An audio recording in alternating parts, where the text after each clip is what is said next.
ऐ सरजमीन हिंदुस्तान, तेरे उन जानिसारों, जांबाजों, शहीदों और मुहाफिजों को सलाम है, सलाम है, सलाम है, जिन्होंने अपनी बहादुरी की कलम से फतह की एक और बेमिसाल तारीख लिख दी। गवाह है आज भी कारगिल की वो बुलंद चोटियां, जिनको तुमने अपने लहू से सींच कर तिरंगे की आन बान और शान को रोशन कर दिया।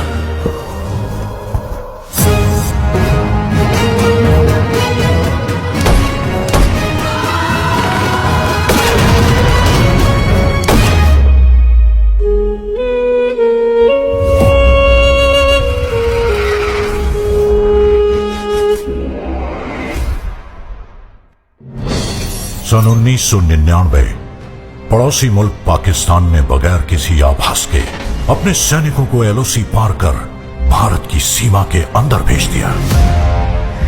जनरल परवेज मुशर्रफ।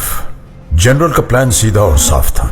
सर्दियों की चरम पर प्रशिक्षित कमांडोज को जिहादी जामा उड़ाकर भारत की सरहद के पार भेजना, वहां पोस्ट और बंकर पर कब्जा करके कश्मीर और लद्दाख को जोड़ती कड़ी को तोड़ना। द्रास सेक्टर की मुश्को घाटी, मारपुला रिज लाइन, कारगिल के आसपास काकसर, बटालिक सेक्टर, चोर बाटला सेक्टर और सियाचिन के दक्षिण में तुर्तुक पर पाकिस्तानी फौज ने धोखे से अपना कब्जा जमा लिया था।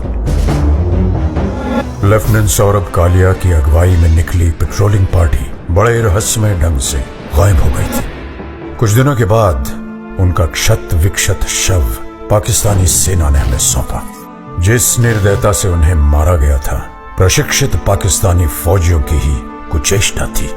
तत्कालीन प्रधानमंत्री श्री अटल बिहारी वाजपेयी पड़ोसी देशों के साथ सद्भावना में विश्वास रखते थे, पर पाकिस्तान के इस छुपकर हमला करने की साजिश से वो अत्यंत क्षुब्ध हो उठे।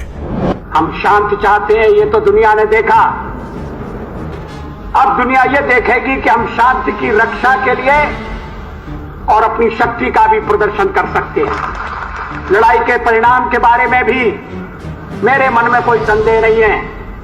हमारी विजय निश्चित है और हम विजयी होकर दिखाएंगे। उन्होंने देश की तीनों सेनाओं को बगैर एक पल गवाए दुश्मन की गोली का जवाब गोलों से देने का आदेश सुनाया।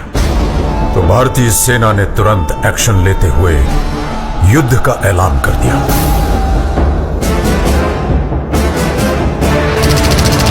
Chief of army staff general VP Malik के नेतृत्व में लड़ी गई कारगिल की जंग अपने आप में सैनिक रणनीति और साहस का एक उदाहरण है। ऑपरेशन का नाम था ऑपरेशन विजय।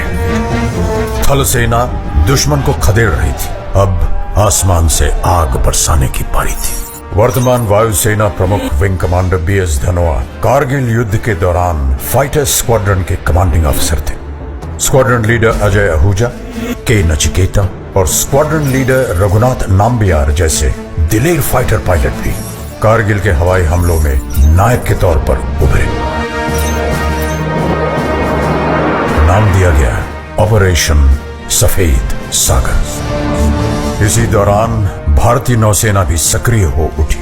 वाइस एडमिरल माधवेंद्र सिंह की अगुवाई में पूर्वी और पश्चिमी बेड़े एकत्रित हुए और तुरंत उत्तरी अरब सागर से कराची बंदरगाह की घेराबंदी कर दी गई। भारतीय नौसेना के इस मिशन का नाम था ऑपरेशन तलवार। इतिहास बदलने जा रहा था।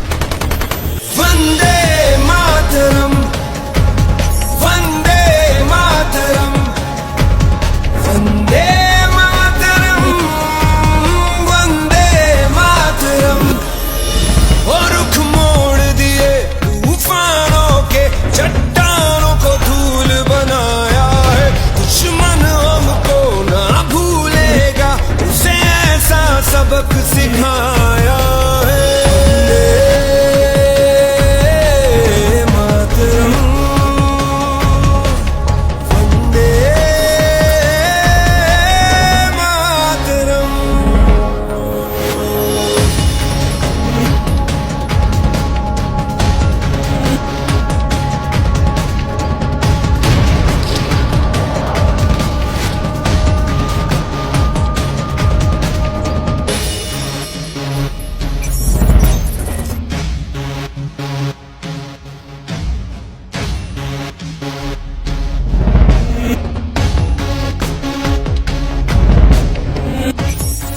CEO Kunal Joshi on the radio set.